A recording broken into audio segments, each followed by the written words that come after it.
लोकसभा चुनाव में शानदार जीत के बाद पार्टी कार्यकर्ताओं और बीजेपी के कर्मचारियों का हौसला बढ़ाने के लिए पीएम मोदी बीजेपी हेडक्वार्टर पहुंचे और वर्षों से काम कर रहे बीजेपी कार्यकर्ताओं के साथ संवाद किया। इस दौरान पीएम मोदी ने अपने पुराने दिनों को याद करते हुए कार्यकर्ताओं से कहा कि आपकी तरह मैं भी यहां काम करता था। बीजेपी ऑफिस में कार्यकर्ताओं से संवाद के दौरान पीएम मोदी ने लोकसभा चुनाव में उनके अनुभव के बारे में बात की और संगठन के लिए काम करने का मंत्र भी दिया। इस मुलाकात को लगातार तीसरे कार्यकाल के लिए प्रधानमंत्री मोदी के सत्ता में लौटने के बाद कर्मचारियों और कार्यकर्ताओं की सराहना के तौर पर देखा जा रहा है।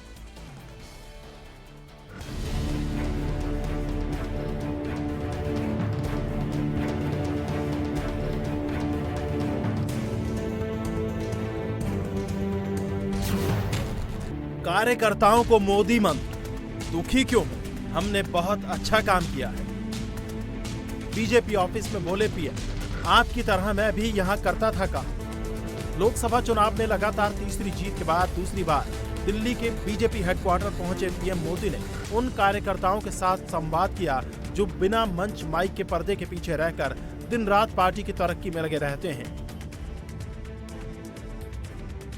बीजेपी मुख्यालय के कर्मचारियों और पार्टी कार्यकर्ताओं से मुलाकात करते हुए पीएम मोदी ने लोकसभा चुनाव के दौरान उनके अनुभव शेयर किए। इस दौरान पार्टी के लिए टॉप टू बॉटम काम करने वाले वर्कर्स और एम्प्लॉइज भी पीएम मोदी को खुद के बीच पाकर प्रसन्न थे। इस बार लोकसभा चुनाव में बीजेपी को पूर्ण बहुमत नहीं मिला है। पार्टी को 240 सीटों से ही संतोष करना पड़ा है। इस नतीजे से बीजेपी कार्यकर्ताओं में कुछ निराशा देखने को मिल रही थी। इसी निराशा को दूर करने और इनमें जोश भरने के लिए पीएम मोदी ने कार्यकर्ताओं की खूब तारीफ की। दुखी क्यों हो, हमने शानदार काम किया है। अब हमें आगे की ओर देखना है। आपकी मेहनत में कोई कमी नहीं थी। हमें परिणाम से निराश होने की जरूरत नहीं है। हमें पूरी मेहनत से आगे बढ़ने की जरूरत है। आप सभी ने बहुत शानदार काम किया है। पीएम मोदी ने बीजेपी कार्यकर्ताओं से मुलाकात को लेकर बताया जा रहा है कि पार्टी कर्मचारियों के साथ संवाद के दौरान पीएम मोदी ने अपने पुराने दिनों को याद किया। पीएम मोदी खुद लंबे समय तक गुजरात से लेकर दिल्ली तक संगठन में अलग अलग पदों पर काम कर चुके हैं। प्रधानमंत्री ने पुराने दिनों को याद करते हुए बताया, आप लोगों की तरह ही मैं भी इसी ऑफिस में काम किया करता था। किस तरह से अभाव में हम लोगों ने काम किया है। हम सब एक परिवार हैं। मैं भी भाजपा कार्यालय में कई सालों तक रहा हूं। आप ही की तरह पार्टी के लिए काम भी करता था। लोकसभा चुनाव के दौरान सब कुछ छोड़कर लगातार 3 महीने तक बिना किसी छुट्टी काम करने के लिए आप सबका धन्यवाद। पीएम मोदी ने संवाद के दौरान खास तौर से उन पुराने कर्मचारियों के साथ बातचीत की जो उनके साथ केंद्रीय कार्यालय में रहने के दौरान काम कर चुके हैं। पीएम मोदी की इस मुलाकात को लगातार तीसरे कार्यकाल में पार्टी को जीत दिलाने के लिए कर्मचारियों और कार्यकर्ताओं के काम की तारीफ के तौर पर देखा जा रहा है। साल 2019 के लोकसभा चुनाव में भी जीत के बाद प्रधानमंत्री ने पार्टी मुख्यालय का दौरा किया था।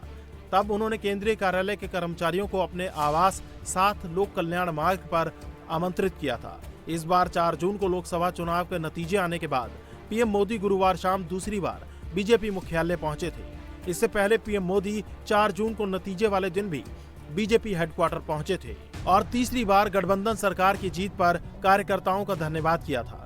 लेकिन केंद्र में लगातार तीसरी बार सरकार बनाने के बाद पार्टी के केंद्रीय कार्यालय के कर्मचारियों के साथ पीएम मोदी की ये पहली मुलाकात है। पीएम मोदी कल जब कार्यकर्ताओं से मिलने बीजेपी हेडक्वार्टर पहुंचे तो बीजेपी के राष्ट्रीय अध्यक्ष जेपी नड्डा ने उनका जोरदार स्वागत किया। इस दौरान मंच पर पार्टी के राष्ट्रीय संगठन महासचिव बीएल संतोष और राष्ट्रीय महासचिव और मुख्यालय प्रभारी अरुण सिंह भी मौजूद रहे। प्रधानमंत्री मोदी करीब 2.5 घंटे तक पार्टी मुख्यालय में रुके। पार्टी के केंद्रीय कार्यालय के कर्मचारियों के साथ पीएम के इस संवाद कार्यक्रम को स्नेह मिलन का नाम दिया गया था। पीएम मोदी के बीजेपी हेडक्वार्टर के कार्यकर्ताओं को संबोधित करने को लेकर बीजेपी आईटी सेल के चीफ अमित मालवीय ने एक पोस्ट शेयर किया जिसमें उन्होंने लिखा, पीएम मोदी उन कार्यकर्ताओं से मिलने बीजेपी हेडक्वार्टर पहुंचे जिनमें से कई दशकों से पार्टी के लिए काम कर रहे हैं। उन्होंने पार्टी को 2 सीटों से 303 तक बढ़ते देखा है। तब हमारे पास सिर्फ एक एम्बेसडर कार थी और अब एक बेड़ा है। उन्हें सम्मानित किया जाना एक भावनात्मक क्षण था। सत्ता के शीर्ष पर पहुंचने के बाद भी पार्टी के सामान्य कार्यकर्ताओं के बीच पहुंचकर पीएम मोदी ने उनके उत्साह को बढ़ाया तो कार्यकर्ता भी नई ऊर्जा के साथ एक बार फिर पार्टी के लक्ष्य को साधने में लग गए।